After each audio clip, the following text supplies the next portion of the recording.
আসসালামু আলাইকুম প্রিয় দেশবাসী ভাইরা, আশা করি সবাই ভালো আছেন। আপনাদের দোয়া আলহামদুলিল্লাহ আমি অনেক অনেক ভালো আছি। প্রিয় দর্শক, আজকে আপনাদের জন্য আবারও চলে আসলাম একটি নতুন বাড়ির ডিজাইন নিয়ে।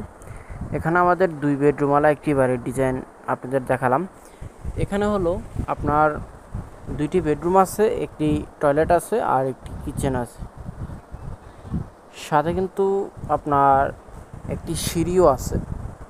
তো দেখেন, এখানে হলো খুব অল্প বাজেটের জন্যই এই বাড়িটা করা হয়েছে, আর অল্প জায়গার ভিতরেই বাড়িটা করা হয়েছে। যাদের এরকম ছোটোখাটো একটি বাড়ি করতে যাদের প্রয়োজন, তারাই হলো এই ভিডিওটা দেখবেন। দেখেন, উপরে কিন্তু একটি পানি ট্যাঙ্কি করা হয়েছে। পানি ট্যাঙ্কি করার ক্ষেত্রে এই যে দেখেন, উপরে কিন্তু একটি আলাদাভাবে ছাদ করা হয়েছে। ওই ছাদে ওঠার জন্য কিন্তু সিঁড়ি দেওয়া হয়েছে। তো বাড়িটি কিন্তু এটা একটি ফ্রন্ট সাইড। আমার কাছে বাড়িটি খুব অসাধারণ লাগতেছে। এখন আপনাদের কাছে কেমন লাগতেছে সেটা কমেন্টে জানাবেন। আর এই বাড়িটি করার ক্ষেত্রে আপনাদের এখন 2024 সালে কত টাকা খরচ হবে সেটাও বলে দেবো। এই বাড়িটির ভিতরে আপনার ইট লাগছে, আপনার টোটাল একদম শেষ করতে আপনার 14,000 ইট লাগছে, আর সিমেন্ট লাগছে, বালি লাগছে, খোয়া লাগছে, রড লাগছে আপনার টোটাল একদম উপরে নিচে একদম শেষ করে আপনার প্রয়োজন 1800 কেজির মতো রড লাগছে। আর আপনার সিমেন্ট লাগছে টোটালি আপনার 210 বস্তার মতো সিমেন্ট লাগছে, টোটাল একদম কমপ্লিট করে।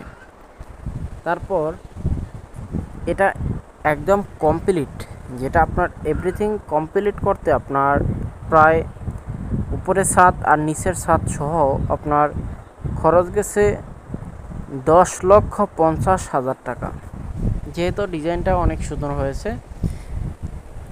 প্রিয় দর্শক, আমাদের কাছে যদি এরকম ভিডিও আরও আমাদের থেকে পেতে চান, তাহলে অবশ্যই আমাদের চ্যানেলটি সাবস্ক্রাইব করে পাশে থাকা নোটিফিকেশনটা অবশ্যই বাজায় দেবেন। তাহলে আমাদের নিত্য নতুন ভিডিও পেতে আপনাদের কোনো অসুবিধা হবে না। আমরা কিন্তু প্রতিদিন রাত 8টা বাজে ভিডিও পাবলিশ করতাম। এখন হয়তো আপনাদের দেখানোর সুবিধার জন্য 7টা বাজে কেন পাবলিশ করার চেষ্টা করতেছি। বাকিটা আপনারা বলে দিবেন যাদের সময় যেরকম লাগে। প্রবাসী যে ভাইয়েরা আছেন তারা অনেক কষ্টে আছেন, আমি জানি। এখন বাংলাদেশের মানুষের একটু কষ্ট, প্রবাসী মানুষের একটু কষ্ট, তবে একটু ধৈর্য ধরেন, সব ঠিক হয়ে যাবে। প্রিয় দর্শক, এতক্ষণ আপনাদের সাথে ছিলাম আমি শাহিন।